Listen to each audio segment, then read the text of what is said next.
오늘은 이제 베드로를 시몬 베드로, 우리가 그냥 베드로 했는데 성경에 보니까 베드로 이름이 나올 때는 항상 시몬이라는 이름을 같이 써서 그렇게 적기도 하고, 또 예수님께서 베드로를 부르실 때도 항상 시몬 베드로 또는 바요나 시모나 이렇게 부르셔요. 그래서 요한의 아들, 요나의 아들 시몬, 이렇게 부르는 호칭들을 볼 수가 있습니다. 시몬 베드로에게, 여러분 마태복음 16장을 가볼까요? 마태복음 16장. 우리 지난주에도 마태복음 16장을 중심으로 우리가 쭉 살펴봤었어요. 오늘은 16장, 우리 앞부분 18절까지 지난번에 봤고요. 18절에서는 내가 이 반석 위에 내 교회를 세우리니 음부의 권세가 이기지 못한다, 이 말씀을 하셨고요. 19절입니다. 19절. 자, 19절 여러분이 한번 읽어주실래요? 마태복음 16장 19절입니다. 19절 시작. 내가 천국 열쇠를 내게 주리니 내가 땅에서 무엇이든지 매면 하늘에서도 매일 것이요 내가 땅에서 무엇이든지 풀면 하늘에서도 풀리리라 하시고. 거기 보니까 천국 열쇠를 주겠다. 대단한 천국 열쇠를 우리 예수님께서 베드로에게 주기에. 그래서 천주교에서는 이 말씀에 근거해서 베드로가 천국 수문장으로 있을 것으로 그렇게 생각을 합니다. 그래서 서양의 유머 가운데 많은 유머들이 천국 문 앞에 누가 지키고 있다고요? 베드로가 지키고 있다는 그런 예화들이 많이 있어요. 저도 천국 문지기 예화를 할 때 베드로가 그 입구에서 지키는 얘기로 인용을 해서 여러분들에게 많이 얘기를 했는데, 베드로가 꼭 거기서 지키고 있을 거라, 그런 의미에서의 천국 열쇠는 아니에요. 이 천국 열쇠는 물론 하늘나라를 들어가는 열쇠일 수도 있지만, 그런 열쇠이기보다는 하늘나라를 들어갈 수 있도록 해주는 열쇠라고 보는 것이 더 합당할 수 있어요. 그런 의미에서 보면 이 천국 열쇠는 곧 복음의 열쇠다라고 말할 수 있다는 거예요. 예수 믿게 하고 천국 가게 해주는 열쇠. 그러니까 이 열쇠는 베드로만 받았어요? 아니에요. 예수 그리스도를 나의 구주로 고백하는 모든 사람들에게도 베드로처럼 이 열쇠가 주어진 줄로 믿습니다. 이 열쇠를 잘 써야 돼요. 이 열쇠로 하여금 다른 사람들이 천국 들어갈 수 있도록 열어주는 이 복음 전도의 역사를 많이 일으켜야 돼요. 우리 신월제일교회는 이 열쇠가 강한 교회가 되기를 바랍니다. 다른 어떤 열쇠보다 나는 이래봬도 열쇠가 몇 개 있다. 여러분, 그런 자랑은 다 소용없는 거예요. 예수 믿는 사람들은 천국 열쇠 가져야 참 믿음인 줄로 믿습니다. 천국 열쇠를 이용해야 되는 거예요. 베드로도 마찬가지. 사도행전 1장에 보면 하나님 나라에 대해 제자들이 물을 때 예수님 뭐라고 그랬어요? 거기 8절에 보면 오직 성령이 너에게 임하시면 너희가 권능을 받고 예루살렘과 온 유대와 사마리아와 땅끝까지 이르러 내 증인이 되리라. 하늘나라에 대한 얘기를 물었는데, 하나님 나라에 대한 얘기를 물었는데 땅끝까지 이르러 내 증인이 된다, 이 말씀을 하셨어요. 그러니까 하늘나라에 대한 중요한 진리는 뭐예요? 우리가 천국 열쇠 가지고 많은 사람들 앞에 그 천국 문을 열어주는 신앙이 될 때, 그럴 때 하늘나라의 문이 활짝 열리게 되어지는 줄로 믿습니다. 그래서 일반적으로는 이 베드로에게 무려 열쇠가 3개가 주어졌다고 그렇게 봅니다. 왜 베드로에게 주어진 천국 열쇠가 3개냐? 처음에 열리는, 베드로가 처음 여는 천국 열쇠는 사도행전 2장에 나와요. 자, 우리 사도행전 2장으로 한번 가볼까요? 사도행전 2장.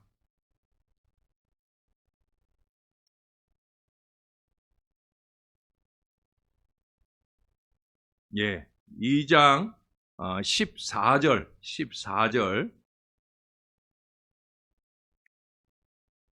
베드로가 11사도와 함께 서서 소리를 높여 이르되 유대인들과 예루살렘에 사는 모든 사람들아 이 일을 너희로 알게 할 것이니 내 말에 귀를 기울이라.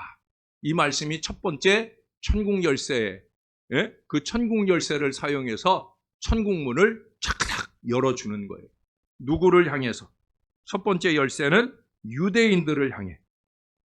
거기 그러잖아요. 유대인과 예루살렘에 사는 모든 사람들. 지금 예루살렘에 사는 사람들만 온 것이 아니라 디아스포라 유대인들, 전 세계에 흩어져 있는 유대인들이 오순절을 지키기 위해서 이 예루살렘에 왔어요. 근데 베드로가 설교를 하는데 콕 찍어서 뭐라고 얘기를 해요? 유대인들과 예루살렘에 사는 사람들아 들어라 라고 얘기를 해요. 사실은 다른 사람들도 많은데 특별히 그들에게 첫 번째 열쇠로 문을 열어줍니다. 복음의 문을 열어줘요. 그러면서 그 뒤로 긴 장문의 설교를 하게 되는 걸 보게 되어집니다. 이 열쇠의 첫 번째 사용은 오순절에 있었다라고 하는 거예요. 유대인들에게 첫 번째 복음이 제시되었다라고 하는 거예요. 유대인들에게 첫 번째 복음이 제시가 되어졌어요. 그래서 하나님의 계획된 그 경륜 가운데 아까 제가 사도행전 1장 8절 얘기를 했잖아요. 온 유대 바로 그 경륜에 따라 예루살렘과 온 유대 거기에 이 복음을 처음 제시하는 이 놀라운 계획이 시작이 되었더라 하는 거예요. 그리고 두 번째 열쇠는 8장에 가면 나와요. 이제 7장에서 스데반이 순교를 당하는 장면이 나오고 8장에 가보시면 거기 1절에 보세요. 1절 동그라미 해놓은 데 보면 그날에 예루살렘에 있는 교회에 큰 박해가 있어 사도회에는 다 유대와 사마리아 모든 땅으로 흩어지니라. 사마리아 지역으로 다 흩어졌어요. 그래서 그 다음 4절 이하로 보면은 거기에 그 흩어진 사람들이 두루 다니며 복음의 말씀을 전하는데 그 중에 빌립이 사마리아에 복음을 전했어요. 물론 빌립이 전한 복음이 잘못됐거나 또 실패했다거나 그런 의미는 아니에요. 그런데 복음을 사마리아에 전했다라는 소식을 듣고 예루살렘 교회, 예루살렘에서 사도들이 누구를 파송하느냐? 바로 이 베드로를 파송을 합니다.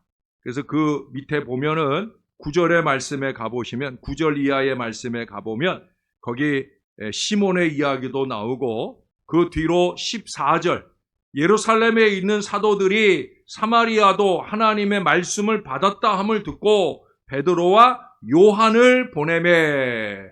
그래서 여기서 이제 베드로가 사마리아로 가는 거예요. 그래서 그 사마리아에서 두 번째 열쇠를 사용을 합니다. 그래서 거기 17절에 가서 보시면 이에 두 사도가 그들에게 안수함에 성령을 받는지라. 빌립이 사마리아에 가서 복음 전하며 말씀이 증거되고요. 그리고 이제 사마리아에서 본격적인 복음의 문, 바로 성령의 열쇠, 복음의 문, 성령의 역사인 이 두 번째 열쇠를 베드로가 사용을 하는 거예요. 그래서 예루살렘과 온 유대와 사마리아고 하는 곳에 두 번째 천국 열쇠를 베드로가 열어줍니다. 그 뒤에 25절 여러분이 한번 읽어주실래요? 시작. 주의 말씀을 증언하여 말한 후 예루살렘으로 돌아갈새 사마리아인의 여러 마을에서 복음을 전하니라. 사마리아인의 여러 마을에서 복음이 전해지는 두 번째 열쇠가 베드로를 통해 사용되어집니다. 근데 베드로의 마음에는 거기까지라 하는 생각이 든 거예요. 그러나 하나님의 계획은 그렇지 않거든요. 그 다음 9장에 가서 보시면 거기 누가 회심하는 사건이 나와요? 바울이 회심하는 사건이 나와요. 하나님은 바울의 회심을 통해 세계 선교의 계획을 열어가, 땅끝까지 선교의 길을 열어가는 거예요. 그러나 그 땅끝 선교의 출발점은 결국 누가 그 열쇠를 여느냐? 10장에 가서 보면은 바로 베드로가 여는 거예요. 가이사랴, 땅끝의 출발점인 가이사랴 빌립보라고 하는 곳에 첫 번째 복음의 열쇠를 여는, 이방인 선교의 열쇠를 여는 역할을 누가 하느냐? 바로 베드로가 하게 되어지는 말씀이 10장에 나오고 있어요. 물론 베드로가 이방인 선교의 하나님 뜻을 받고자 할 때는 처음에는 좀 거부감이 있었어요. 선교라는 게 그래요. 예? 타민족 선교라는 게 그래요. 우리나라 사람들도, 우리 지역 사람들도 예수 아직 안 믿는 사람들 많은데, 이 사람들한테도 복음을 못 전해놓고 뭐 세계에 복음을 전하느냐? 이런 얘기하는 사람들이 교회 안에 많잖아요. 이 사건이 우리들에게 주는 교훈이에요. 여러분 14절 가볼까요? 14절. 또 베드로가 이르되 주여 그럴 수 없나이다. 속되고 깨끗하지 아니한 것을 내가 결코 먹지 아니하였나이다 한데, 또 두 번째 소리가 있으되 하나님께서 깨끗하게 하신 것을 내가 속되다 하지 말라 하더라. 이게 무슨 얘기예요? 환상을 보죠. 거기 광주리가 하나 내려오는데 그 안에 이스라엘 사람들이 속되고 더럽게 여기는 여러 짐승들이 거기에, 땅에 기는 여러 짐승들이 그 안에 있어요. 그걸 하나님이 먹으라 그러니까 안 먹습니다. 내가 속된 건 먹지 않습니다. 근데 이게 겉으로 볼 때는 그런 얘기지만 그 뒤로 이어지는 얘기들을 보면은 결국 뭐예요? 이방인 선교는 내가 안 하겠다는 거예요. 그 속되고 더러운 사람들한테 내가 안 가겠다는 거예요. 그래서 타민족 선교에 대한 거부감을 베드로가 표시하는 거예요. 그러나 하나님이 그에게 강권적으로 역사를 하십니다. 그래서 거기 그 뒤에 그 17절에 가보면 베드로가 본 바 환상이 무슨 뜻인지 속으로 의아해 하더니 마침 고넬료가 보낸 사람들이 시몬의 집을 찾아 문 밖에 서서 불러 묻되 베드로라 하는 시몬이 여기 유숙하느냐. 그래서 그 고넬료의 집에서 파송받은 사람들의 청함을 받고 베드로가 그때야 깨닫는 거예요. 이방인을 향해서 복음 전하는 이 일에 하나님이 자신을 쓰기를 원한다라고 하는 것을 깨닫게 되어집니다. 그래서 그 땅끝 복음의 출발점, 그 열쇠를 또 누가 열어요? 베드로가 세 번째 천국 열쇠를 열어서 이방인 선교의 역사를 열어주게 되어집니다. 여러분 그 뒤로 44절 가보실까요? 제가 44절 읽을게요. 여러분이 45절을 읽어주세요. 베드로가 이 말을 할 때에 성령이 말씀 듣는 모든 사람에게 내려오시니 베드로와 함께 온 할례 받은 신자들이 이방인에게도 성령 부어 주심으로 말미암아 논란이. 자, 여기 보니까 베드로도 사실은 놀라는 마음이 좀 있었는데 어떻든 베드로가 말씀 전할 때 그 사람들이 예수 믿고 구원받을 뿐 아니라 이 말할 때 성령이 말씀 듣는 모든 사람들에게 내려왔다. 그래서 베드로도 사실은 놀라고 함께 간 사람들도 놀랐어요. 뭐를 보고? 이방인에게도 성령 부어주심으로 말미암아 놀랐다. 그래서 이방인 선교의 이 세 번째 열쇠를 찰까닥 열어주었다는 거예요. 그러나 사실 이 세 번에 걸친 열쇠 사용은 항상 배후에 성령의 역사하심이 있었다는 거예요. 사도행전 2장에서도 2장 1절 이하의 첫 번째 성령 강림 사건이 뜨겁게 나타난 뒤에 그 성령의 감동을 따라 베드로가 그 역사에 쓰임 받는 거고요. 8장에서도 마찬가지고 오늘 10장에서도 마찬가지예요. 언제나 그렇습니다. 여러분 아까 신앙 고백을 했던 마태복음 16장의 그 16절 이하를 우리가 봤을 때도 그러잖아요. 예수님이 베드로에게 뭐라고 그래요? 이것을 너에게 알게 한 사람은 너의 혈육이 아니다. 하늘에 계신 내 아버지시다. 할렐루야. 언제나 이거예요, 여러분. 하나님 은혜가 아니곤 할 수 없는 거예요. 우리가 행하는 신앙적인 모든 일들은 다 하나님 은혜로 하는 줄로 믿습니다. 월요일에 말씀해 보니까 새벽 시간에 그 고린도 후서 8장 말씀해 보니까 또 내일 새벽에 볼 9장 말씀에도 보면은요, 헌금하는 것까지도 바울이 가장 많이 그 본문에서 쓰는 표현이 뭐냐면 은혜라는 표현을 써요. 마케도냐 교회가 큰 헌금들을 모아서 어려운 이들을 구제하는데 이것을 가리켜 뭐라고 표현하냐면 은혜라고 표현을 해요. 모든 것이 은혜, 하나님의 은혜인 줄로 믿습니다. 베드로도 마찬가지. 그가 깨달아 아는 것도 그렇고요. 그가 3번에 걸쳐서 천국 열쇠를 열 때에도 베드로가 주체가 아니라는 거예요. 그는 여전히 언제나 성령 사역의 도구로 쓰임 받는 거예요. 저도 그렇고 여러분들도 다 마찬가지예요. 천국 열쇠의 주권은 항상 하나님께 있어. 내가 뭘 어쩐다 하는 이 착각을 버려야 돼. 목사라도 마찬가지. 내가 뭘 어찌한다. 이게 아니에요. 예? 하나님이 하신다. 성령의 감동이다. 베드로의 이전의 실패 원인이 뭡니까? 내가 한다는 거죠. 내가 주와 함께 죽을지언정 절대로 주님을 부인하지 않습니다.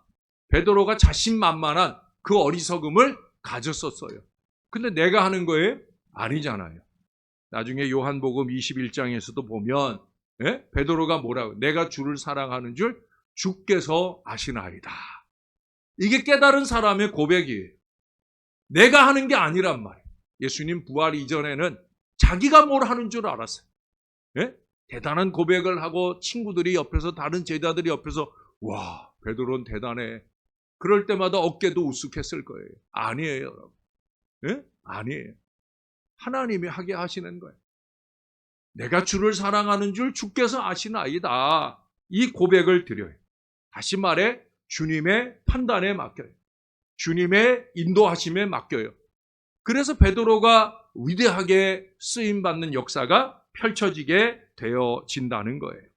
사랑하는 여러분, 천국 열쇠는 다른 거 아니에요. 천국 열쇠는 기도로 여는 열쇠인 줄로 믿습니다. 천국 열쇠는 전도, 선교로 여는 열쇠인 줄로 믿습니다. 우리에게도 천국 열쇠가 주어졌어요. 근데 어떤 사람은 평생 교회를 다녀도 그 열쇠를 그냥 처박아둔 채로, 녹슨 채로 쓰지 못하는 사람들이 있어요. 어쩌다 한번 마음이 동해서 기도라는 걸 좀 해보려고 해도 기도가 삐걱 소리 나면서 잘 안 돼요. 여러분, 열쇠를 오래 안 쓰고 놔두면 녹슬고 못 쓰게 되잖아요. 우리 교회도 이 옥상에 가면은요, 옥상 저쪽에 반대편 쪽에 거기에 철문이 하나 있어요. 그건 뭐냐면 비상문이에요. 혹시라도 불이 나면 우리가 옥상으로 대피해서 그 반대쪽 철문으로 나가가지고 그 밑으로 계단으로, 비상계단으로 해서 그 도망을 가야 되는 거예요. 근데 거기를 그냥 열어둘 수는 없어요. 왜? 1층에도 저 밑에 보면은 그 1층 문에도 거기는 열쇠를 안 잠궈놓고 이렇게 묶어놓기만 했거든요. 그냥 혹여라도 거기는 불량한 애들이 이렇게 올라오고 하는 일이 생길 수 있잖아요. 그러니까 이제 거기를 열쇠로 채워놨어요. 근데 열쇠로 채워놨는데 이게 너무 오래 비 맞는 데다 그냥 노출을 해놓다 보니까 전에 한번 이제 제가 한번 테스트를 그 열쇠는 이쪽 옥상 꼭대기로 올라가서 계단문을 나가면 오른쪽 벽면에 그 열쇠가 있거든요. 여러분들이 다 알아야 되는 거예요. 혹시라도 비상으로 대피할 일을 우리가 절대 있어서는 안 되지만 그래도 혹시라도 그런 일들이 생길 때 우리 서장모님이나 여집사님이나 우리 남정네들이 앞장서 가가지고 그 열쇠를 가서 열어야. 근데 이게 비바람이 한참 놔뒀더니 그 열쇠를 열려고 하는데 녹이 쓸어가지고, 자물통은 자물통대로 녹이 쓸고 열쇠는 열쇠대로 녹이 쓸어가지고 이게 잘 열리질 않는 거예요.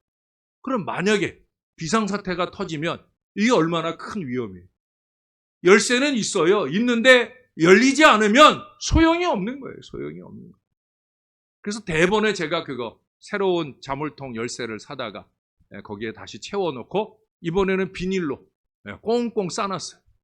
그것도 싸놓고 열쇠도 비닐로 싸놓고 해가지고 그래가지고 안전하게 보호는 하지만 그래도 이게 한 1년, 2년에 한 번씩은 가서 한 번씩 테스팅을 해봐야 되죠. 왜? 비상사태가 터질 때. 여러분, 기도라고 하는 천국 열쇠도 마찬가지. 우리 각자 모두에게 다 그 천국 열쇠가 있어요.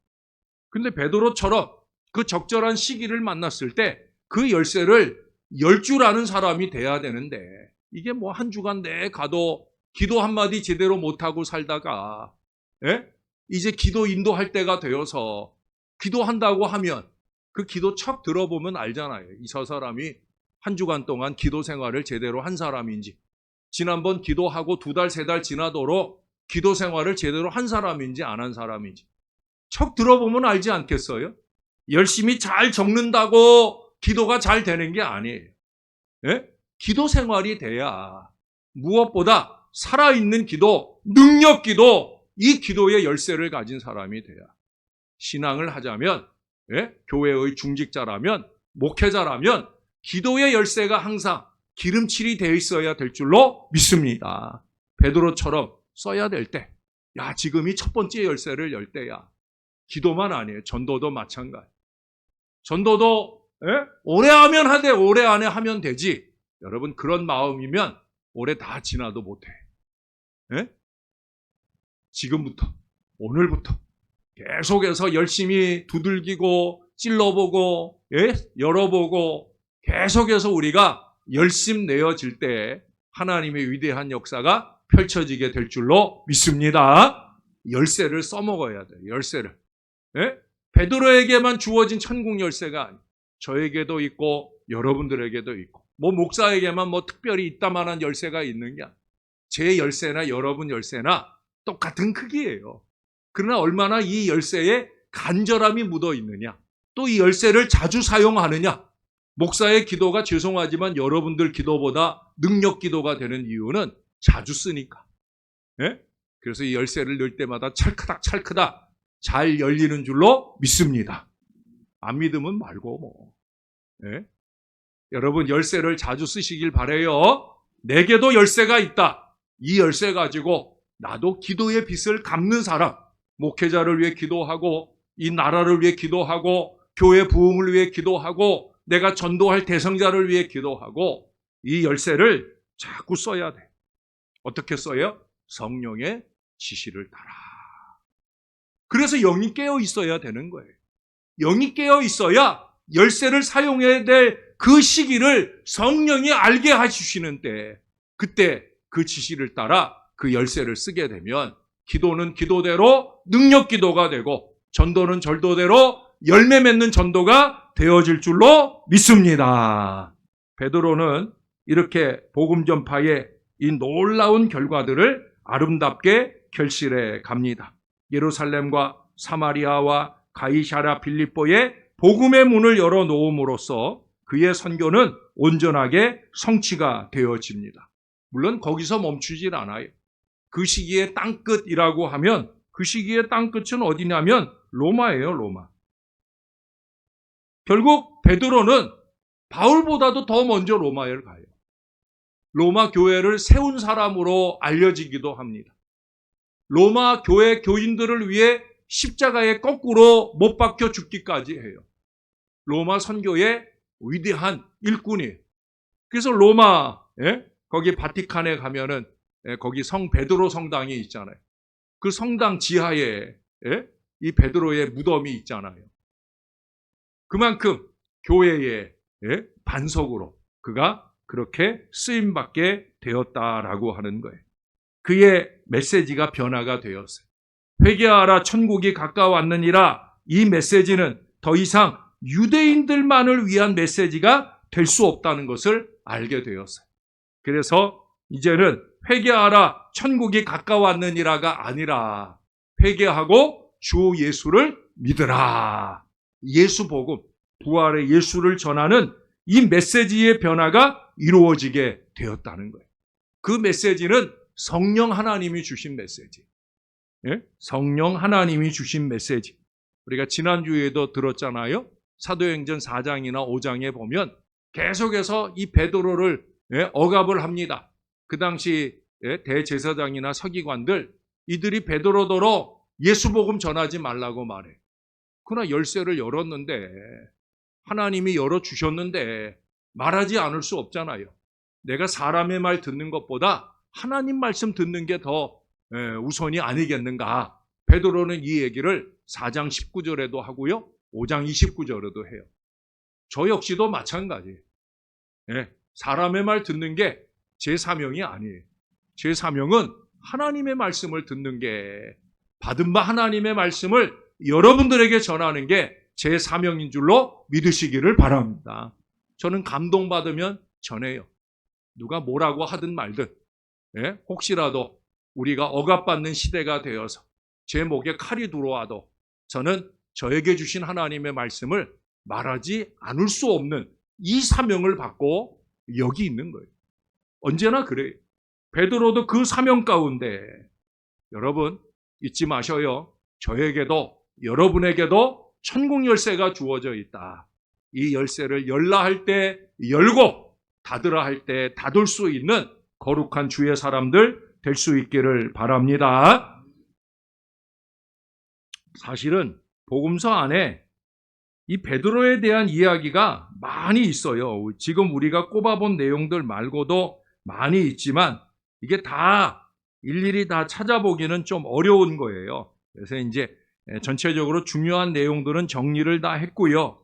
베드로는 항상 고기 잡는 어부로만 그렇게 알려져 있습니다. 이 사람에 대해서는 우리가 여러 모양으로 찾아보지 않은 부분들도 많이 있고, 또 그런 부분들을 제가 중간중간 여러분들에게 덧붙여 말씀을 드렸는데, 우리 요한복음 21장에 가볼까요? 이제 마무리 단계입니다. 요한복음 21장 15절 이하, 유명한 말씀이죠.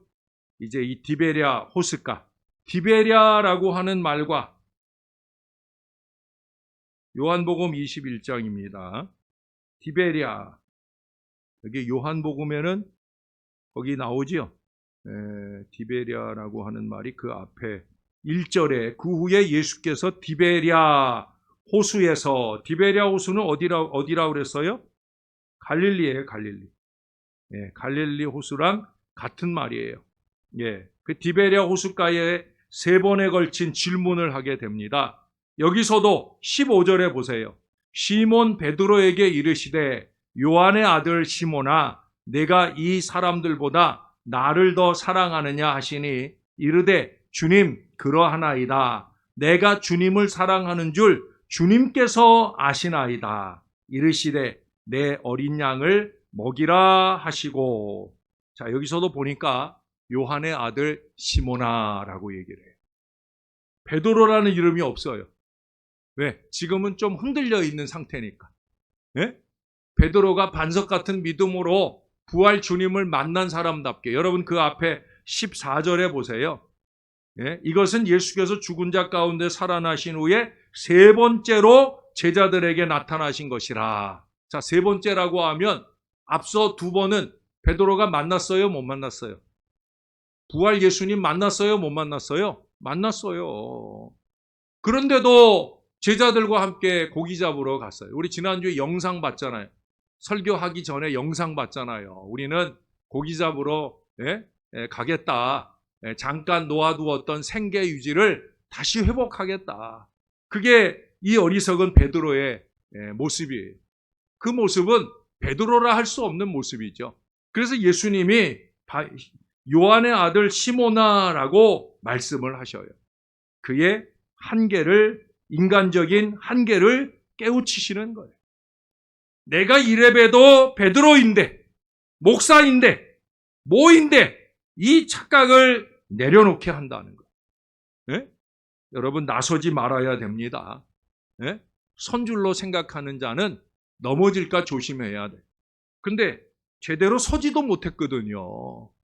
영적으로 이거는 신앙적으로 신령함에 있어서 제대로 서지도 못한 주제에 선줄로 착각하는 사람들을 너무나 자주 봅니다. 여러분 목사라고 하는 타이틀이 나를 섰다라고 말할 수 없는 거예요. 우리가 가진 그 어떤 타이틀이 내가 서 있다라고 하는 것의 증명이 아니란 말이에요. 여기 베드로도 요한의 아들 시몬아라고 이름으로 불려지잖아요. 베드로가 사명이라고 하면, 직분이라고 하면, 야 명준아 라고 하나님이 그렇게 부르시는 거예요. 왜? 너 목사 자격도 없는 놈이 라고 하나님이 보시는 거예요. 지금 예수님이 그렇게 말하는 거예요. 너 왜 나서느냐라고 말하는 거예요. 예? 저는 이 말씀 속에서 두 가지를 깨달아요. 조심해야 되겠다. 예? 항상 조심해야 되겠다. 내 신앙이 주님이 원하는 바대로의 어떤 결실을 맺었다 해도 열쇠를 열기 전까지, 지금은 아직 베드로가 성령의 열쇠를 열기 전의 모습이에요. 그러나 성령의 열쇠를 열고 난 다음에도 마찬가지. 우리 아까 사도행전 10장에서도 확인했잖아요. 여전히 인간적인 마음이 끊임없이 찾아드는 게 우리들이. 지난주에 얘기했잖아요. 쿼바디스 도미네. 주여 어디로 가시나이까. 우리가 그런 사람이에요. 그래서 시몬 베드로 이게 붙는 거예요. 저 역시도 마찬가지고 우리 역시도 마찬가지. 우리가 항상 겸손하게, 항상 낮아져서 이렇게 주의 뜻을 받드는 주님의 사람 되어야 된다 하는 게 첫 번째 깨달음이고요. 또 한 가지 깨달은 게 있어요. 이게 뭐예요? 여기 보면은 요한의 아들 시몬아. 희한하게도 베드로를 부를 때마다 계속해서 덧붙여지는 게 뭐예요? 요한의 아들이라는 얘기예요. 근데 여러분, 이 요한 누군지 아세요? 네? 혹시 아시는 분 있으면 저 좀 가르쳐 주세요. 베드로의 아버지 요한 아시는 분 있어요? 아무도 몰라요.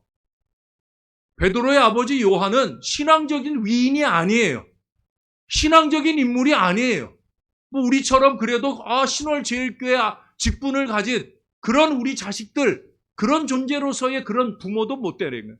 못 되는 사람이 누구냐? 요한이에요, 요한. 근데도 누구 때문에 그 이름이 계속 나와요? 예? 베드로 때문에. 할렐루야. 베드로 때문에. 결국 베드로가 위대한 신앙을 사니까 그 아버지 요한은 자동으로 따라 나와, 자동으로. 사랑하는 여러분, 예? 베드로는 아버지를 빛나게 하는 자녀로 아름답게 쓰임 받은 줄로 믿습니다. 우리의 자식들도 좀 그렇게 쓰임 받으면 좋겠어요.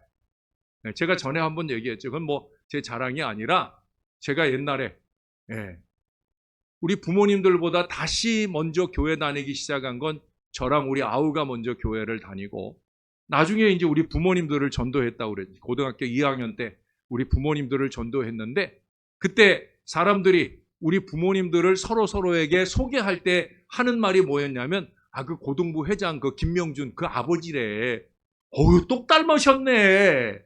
그때는 제가 유명했어요. 그 교회에서는 그래도 고등부 회장 명준이가 그래도 신앙생활 열심히 한다. 제가 그때 그 교회 다닌 지 한 3년 정도 됐을 텐데. 근데 제가 유명했어요, 그때는. 근데 제가 군대 갔다 오니까 바뀌었더라고요. 군대 갔다 오니까 저를 몰라보는 사람들이 쟤는 누구냐고 물어보면 왜 그거 키 큰 김영선 집사님 아들이야. 그러면 저를 알아보더라고요. 근데 저는 그게 그때 얼마나 감사했는지 몰라요.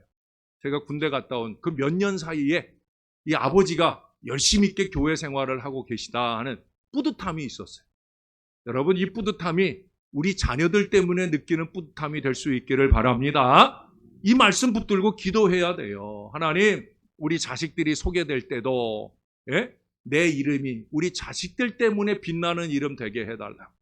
내 자식들이 나보다 더 신앙 열심 가지고 열심 있게 신앙하고 하늘복을 마음껏 받아 누려서 자식들 이름에 내 이름 붙을 수 있는 그 은혜와 복을 주시기를 소원합니다. 그 은혜가 있으면 뭐 더 말할 것 없죠. 여러분, 이렇게 복음이 이방인들에게 열려진 후에 베드로는 예루살렘에 있는 유명한 예루살렘 공의회의 발언권을 얻게 됩니다. 요거 한 가지만 보고 맞춰야 돼요. 사도행전 15장으로 갑니다. 15장 9절로 갈게요. 7절로 갈게요. 7절. 이 예루살렘 공의회라고 하는 예루살렘 공의회, 쉽게 얘기하면 사도회의가 열린 거예요. 근데 뭐 사도회의만 아니라 사도들만 아니라 이미 예루살렘 교회에는 7집사도 있고 또 일꾼들이 많고 해가지고 아주 큰 회의가 열린 거예요. 어떤 회의가 열렸냐면 바울이 이방인 선교를 하고 와서 선교 보고를 하는데 아직까지는 유대적 기독교에 익숙한 예루살렘 교회가 그 이방인 선교를 받아주기가 좀 쉽지 않은 거예요. 그래서 바울이 그 일행들과 함께 증거하는 이방인 선교는 분명히 보면 성령이 역사하신 선교가 맞는데 그렇다고 하면 그들에게도 우리들처럼 그게 뭐예요? 유대적 전통,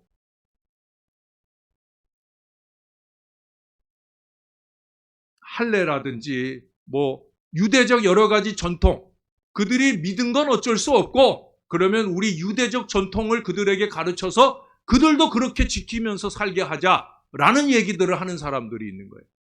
그래서 베드로가 벌떡 일어나서 대표적으로 얘기를 하는 거예요.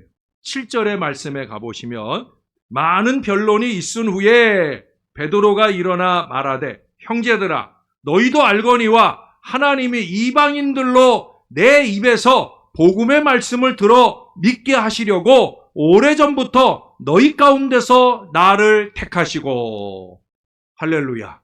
지금 베드로가 증언하는 거예요. 어떤 때 얘기를 하는 거예요? 아까 보았던 10장 고넬료의 집에 이방인 선교의 열쇠를 하나님이 열어주셨다. 이미 나를 통해 이방인 선교 하나님이 시작하셨다. 근데 너희들 지금 무슨 말을 하는 거냐? 라고 얘기를 하는 거예요. 그러면서 그 뒤에 9절에 보세요. 믿음으로 그들의 마음을 깨끗이 하사 그들이나 우리나 차별하지 아니하셨느니라. 그 이방인들이나 우리나 다를 게 없다는 거예요. 네? 여러분 혹여라도 우리 신월제일교회 오래 다니신 분들 이 말씀 기억하셔야 돼요. 네? 이 말씀 꼭 기억하셔야 돼요. 그들이나 우리나 차별하지 아니하셨느니라. 하나님은 차별하지 않으세요. 네? 이 교회를 오래 다녔다고 터줏대감이 아니고 이 교회를 오래 다녔거나 얼마 안 다녔거나 우린 다 똑같은 줄로 믿습니다. 이 마음 놓치지 말아야 돼요. 이 마음 놓치면 우리 교회 부흥 안 해. 부흥 안 돼요. 교회가 부흥하는 데 있어서 절대적인 거. 결국 초대교회가 놀라운 부흥 역사를 열어가고 전 세계의 바울 선교의 위대한 역사들이 펼쳐지게 된 밑거름은 뭐냐? 바로 이거예요. 10절에 가보세요. 그런데 지금 너희가 어찌하여 하나님을 시험하여 우리 조상과 우리도 능히 매지 못하던 그 멍에를 제자들의 목에 두려느냐. 아까 얘기한 대로 이방인 중에 예수 믿게 된 사람들한테 유대인들의 멍에를 지워주려고 하는 거. 그건 결국 뭐라는 거예요? 하나님을 시험한다는 거예요. 하나님을 시험하는 거. 우리가 잊지 말아야 되는 거예요. 믿음으로 시작된 일인데 왜 하나님을 시험하려고 하느냐? 하나님과 반대로 행한다는 거예요. 오늘날 교회 안에 이런 사람들이 많아. 하나님을 시험하고 있어요. 목사를 시험하는 줄 아는데 아니에요. 또 우리 교회에서 신앙생활한 지 얼마 안 되는 사람을 시험하는 줄 아는데 아니에요. 하나님은 누구를 시험한다고 생각하신다고요? 하나님 자신을 시험한다고. 이놈 봐라. 나를 시험해? 내가 된다고 그랬는데 왜 안 된다고 바득바득 우겨? 라고 말하는 거예요. 누가? 하나님이 베드로의 입술을 통해 말씀하고 계시는 거예요. 여러분 우리 선교에 대한 얘기도 마찬가지. 하나님이 원하는 선교, 그 선교 역행의 문제도 마찬가지. 선교의 문을 닫으려는 한 일도 마찬가지. 하나님 시험하는 거예요. 하나님 시험하는 거. 목사의 목회를 방해하는 게 아니라 하나님을 시험하는 거예요. 지금 선교 문제를 논하는 거 예루살렘 공의회는. 결국 여기에서 베드로의 위대한 발언을 통해서 예루살렘 교회가 깨어납니다. 그래서 아주 중요한 건 4가지. 그 뒤에 가면은 그 중요한 건 4가지. 거기 20절. 다만 우상의 더러운 것과 음행과 목매어 죽인 것과 피를 멀리하라고 편지하는 것. 그거 외에는 율법적으로 어거하지 말라는 거예요. 믿음이 중요하다. 믿음으로 구원받는 게 중요하다 하는 이 내용들로 선포하는 그런 위대한 베드로의 말씀이 나와요. 그래서 그 말씀들이 어디에 펼쳐지느냐? 베드로 전서, 베드로 후서에 이 베드로의 위대한 신앙의 내용들이 나와요. 우리가 시간이 없어서 베드로 전후서는 살펴보지 않을 거예요. 베드로 전서에는 그 당시 성도들을, 고난과 핍박 가운데 있는 성도들을 위로하기 위해서, 그래서 든든히 세우기 위해 그 말씀을 쓰셨고요. 베드로 후서는 베드로의 백조의 노래라고 말하고 있어요. 그 왜 그러냐면 베드로 후서에는 배교자들, 거짓 교사들에 대한 경고의 말씀이 있어요. 그때 교회 신앙을 지키는 것도 어려운데, 핍박을 받아서 교회 자체의 신앙을 지키는 것도 어려운데, 교회 안에 배교자들, 거짓 교사들이 좀 전에 얘기했던 것 같은 하나님을 시험하는 그런 많은 일들이 교회 안에 있었어요. 그래서 그런 것들로부터 교회를 순수하게 지켜나가는 그것을 말씀하고 있어요. 그래서 백조의 노래라고. 흑조들 많은 가운데서 백조 신앙을 좀 지키자, 순수한 신앙을 좀 지키자, 견고한 신앙을 지키자 하는 말씀을 말하고 있어요. 그래서 많은 사람들이 베드로를 가르쳐 소망의 사도라 일컬어게 되는 이유가 바로 거기에 있어요. 베드로도 출발은 흔들리고 무너질 때도 많았지만 결국 그는 다른 사람이 흔들리고 무너지는 것을 견고히 잡아주는 사역에, 그의 사역에 마무리를 하면서 하나님께 영광을 돌리고 있습니다. 사랑하는 여러분, 저와 여러분도 많이 실수할 수 있어요. 왜 실수가 없겠습니까? 우리도 사람인데. 그러나 중요한 건 뭐예요? 백조의 노래예요. 저와 여러분이 여전히 불러야 할 노래는 우리의 신앙의 순수를 지키고 신령함을 지키고 우리 하나님이 우리에게 맡겨주신 천국의 열쇠 가지고 더 기도하고 더 전도하면서 아버지 하나님 뜻하신 바 잘 이루어가는 이 신령한 백조의 삶을 아름답게 살아내는 저와 여러분들이 꼭 될 수 있기를 우리의 구주 되시는 예수님의 이름으로 간절히 축원합니다. 우리 다 같이 한번 기도하겠습니다. 우리 안에 찾아드는 하나님을 시험하는 어리석음들 우리 안에서 다 물리쳐내게 해주시고 우리가 좀 더 신령한 사람, 성령의 지시에 민감한 사람, 무엇보다 기도의 열쇠, 전도의 열쇠를 주님이 지시하실 때 제대로 잘 써먹는, 녹슬지 않는 열쇠 신앙을 갖게 해달라고, 백조의 노래 부르는 순전 신앙의 사람 되게 해달라고 우리 다 같이 한 마음 한 목소리로 기도하겠습니다. 좋으신 아버지 하나님, 하나님 은혜를 감사합니다. 오늘도 베드로를 공부합니다. 요한의 아들 시몬 베드로, 인간적으로 쓰러지고 무너질 때도 많았지만 여전히 견고히 서서 자기처럼 연약한 이들을 돌보고 믿음으로 굳게 세우는 거룩한 사역에 쓰임받는 걸 봅니다. 그에게 주어진 천국의 열쇠, 복음의 열쇠를 필요 적절하게 잘 사용한 것을 보게 됩니다. 십자가에 거꾸로 못 박기까지 그렇게 그는 복음의 열쇠를 쓰며 아름답게 쓰임받는 미래를 살았습니다. 하나님, 우리도 그러하기를 원하나이다. 이 암흑의 시대에, 이 어려운 때 우리도 복음의 사람으로 신령하게 쓰임받는 하나님 사람 되기를 원하나이다. 거룩한 사람 되기를 원하나이다. 은혜의 사람 되기를 원하나이다. 주님의 장중에 붙들려서 은혜롭게 쓰임받는 사람 되기를 원하나이다. 그게 어떤 모양이든지 주님이 우리를 원하실 때 성령에 민감한 우리들의 신앙의 삶이 되어 인간적으로만 아니라 신앙적으로 잘 쓰임받아 하나님께 영광 되기를 소원합니다. 하나님, 나를 잠재워 주시옵소서. 내가 하는 것이 아니나이다. 오직 주님만이 영광 받을 일에 언제나 겸손히 쓰임받을 마음이 저에게나 이 주의 자녀들에게 넘치게 도와 주시옵소서. 으쓱거리는 어리석은 마음들 제하여 주시고 하나님 원하는 겸손한 마음으로 오직 주님 기뻐하심만 이루며 살아가는 순전 신앙인들 되게 우리를 도와 주시옵소서. 하나님, 오늘도 베드로를 통해 한 번 더 배우나이다.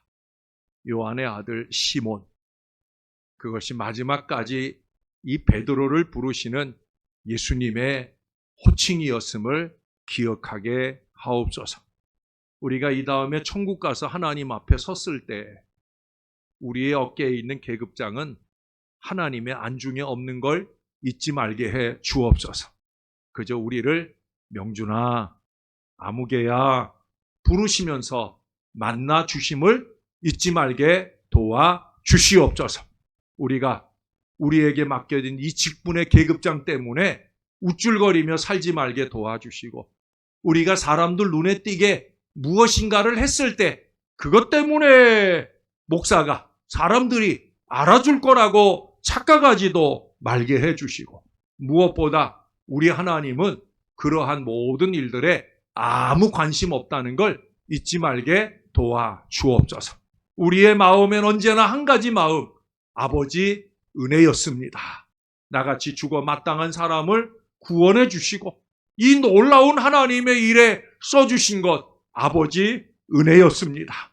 아버지만 영광 받으시옵소서. 이 믿음 마음으로 행하는 저와 이 모든 자녀들 되게 하여 주시옵소서. 때로는 일부러 목사가 모른 척 하려고 할 때는 나를 깨닫게 해주시기 위함인 줄로 아는 그 믿음의 지혜가 이 사랑하는 성도들 마음에 넘치게 도와 주시옵소서. 우리 피차에 그렇게 순수한 마음으로 주님의 영광만 나타내는 거룩한 교회, 신령한 교회가 되게 하셔서 주님의 뜻을 따라 우리가 기도의 열쇠를 쓰고 전도의 열쇠를 쓸 때마다 놀라운 열매들이 맺어지는 교회 되게 하여 주옵소서. 바라고 소원하옵기는 우리의 자손들이 베드로처럼 위대한 신앙 인물이 되어 우리 자식들 때문에 우리들이 하나님 앞에 칭찬받을 수 있는 그 영광이 저희들 가운데 있기를 더 소원합니다. 주님, 그런 은혜가 임하게 도와 주시옵소서. 우리 주님, 한 주간 남은 날 동안도 건강으로 지켜주시고 지금도 크고 작은 건강의 어려움 속에 신음하는 자녀들 있습니다. 꼭 손 얹어 주시고 능력, 은혜로 갚아 주시옵소서. 회복시켜 주시옵소서. 예수님 이름으로 기도합니다. 아멘.